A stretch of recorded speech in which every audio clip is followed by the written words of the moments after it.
Salut, c'est Dardar. C'est quoi? Dardar, c'est l'histoire d'une œuvre d'art. De l'art. De l'art. J'adore.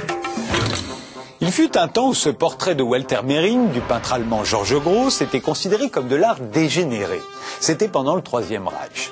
Hitler avait été un peintre raté durant sa jeunesse et il restait hanté par les questions esthétiques. Dès son arrivée au pouvoir en 1933, il édicta donc les critères d'un art nazi, censé sauver l'Allemagne des ravages de l'art dégénéré, celui des communistes et des juifs, mais aussi des cubistes, des abstraits, des expressionnistes ou des dadaïstes comme Georges Grosz. L'art nazi devait représenter des Aryens beaux et bien portants et glorifier l'effort, la famille, la nation et la race allemande. Rien à voir avec l'exagération caricaturale de Grosz, représentant ici l'écrivain satirique Walter Mehring, perdu dans les volutes de ses pensées. L'art nazi devait être néoclassique, figuratif et édifiant. L'ennemi, c'était l'art moderne.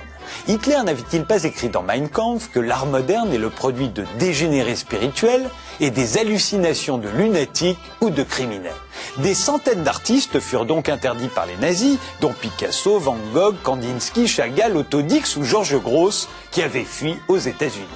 Mais Goebbels, le ministre de la propagande du Reich, ne s'arrêta pas là. Il organisa plusieurs expositions d'art dégénéré où il fit voisiner les toiles des artistes allemands comme Georges Grosz avec des dessins d'enfants ou d'handicapés mentaux, afin de bien montrer que l'art moderne était assimilable à une faiblesse mentale.